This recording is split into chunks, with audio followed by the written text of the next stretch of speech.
اور تقریباً 80 سے 90 لاکھ کے درمیان جو ہے وہ رجسٹرڈ ووٹ تھا، اور تقریباً کوئی 6 کروڑ ووٹ ڈلا ہے۔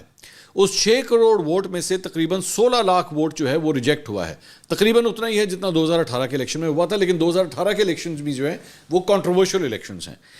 چند اور جو نمبر سامنے آتے ہیں وہ یہ ہے کہ 25 ایسے حلقے ہیں جہاں پہ وننگ مارجن جو ہے وہ ریجیکٹڈ ووٹ سے کم ہے، ریجیکٹڈ ووٹس جو ہیں وہ زیادہ ہیں، اور جتنے میں نے اپنے پچھلے ویلاگ میں بات بھی کی تھی یوسف رضا گیلانی صاحب کا، جس طرح ہے 293 ووٹوں سے وہ جیتے ہوئے ہیں، لیکن ان کے حلقے میں جو ووٹ ریجیکٹ ہوئے ہیں وہ 12,500 ہے۔ تو اس سے رزلٹ کے اوپر جو ہے بہت سا فرق آ جاتا ہے، سوالیہ نشان اس کے اوپر آتے ہیں۔ تو انہوں نے کہا 25 ایسے حلقے ہیں جہاں پہ وننگ مارجن کم ہے، ریجیکٹڈ ووٹ زیادہ ہیں، اور ان 25 میں سے 23 پنجاب کے اندر ہیں۔ یہ بڑی حیران کن بات ہے کہ 25 میں سے 23 جو ہیں وہ پنجاب کے اندر ہیں، اتنا بڑا میجر چنک جو ہے وہ پنجاب میں ہے۔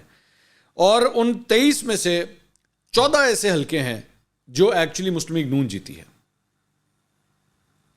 23 میں سے 14 ایسے ہیں جو مسلم لیگ نون جیتی ہے، 5 حلقے ایسے ہیں جو پاکستان پیپلز پارٹی جیتی ہے، جس میں سے ان 5 میں سے 2 تو میں آپ کو بتا سکتا ہوں، یوسف رضا گیلانی صاحب کا جس طرح ہو گیا، یا پھر جو ان کے جو صاحبزادے جو جیتے ہیں مہر بانو قریشی سے ایک حلقہ، وہ بھی ہو گیا، وہاں پہ بھی یہی سچویشن ہے۔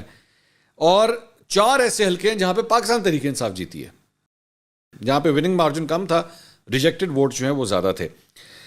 25 میں سے 23 ہو گئے پنجاب میں، ایک حلقہ صرف کے پی میں ہے، ایک حلقہ صرف سندھ میں ہے جہاں پہ اس طرح ہوا ہے۔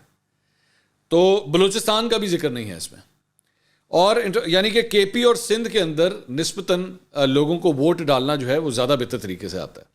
پنجاب کے اندر جو ہے شاید لوگ ووٹ ڈال نہیں پاتے صحیح طرح، ان کو سمجھ نہیں آتی کہ ووٹ کس طرح ڈالنا ہے۔ اور اس میں انٹرسٹنگ بات یہ ہے کہ NA59 چکوال، یہاں پہ سردار غلام عباس جو مسلم لیگ نون سے تعلق رکھتے ہیں، ان کے حلقے میں 24,500 ووٹ ریجیکٹ ہو گیا۔ 24,500 جو ہے نا وہ کسی صوبائی اسمبلی کے حلقے کا ایکچولی ووٹ بینک ہوتا ہے، وننگ کینڈیڈیٹ کا۔ تو 24,500 ووٹ جو ہے وہ صرف NA59 کے اندر چکوال کے اندر جو ہے وہ ریجیکٹ ہوا ہے۔ اس کے علاوہ ایک NA213 ہے، یہاں پہ نواب یوسف تالپور صاحب عمر کوٹ سے، ان کے حلقے میں 17,500 ووٹ ریجیکٹ ہوا ہے۔ تو آپ اس سے جو ہے اب آپ کو آئیڈیا ہوگا کہ 16 لاکھ ووٹ جو ہے وہ کدھر گیا ہے۔ اب عام طور پہ جو دیگر ووٹوں کے ریجیکشن کی تعداد ہے 1000 سے 5000، 5000 سے 10,000 تقریباً اتنے ہیں، لیکن 25 ایسے حلقے ہیں جہاں پہ یہ صورتحال ہے۔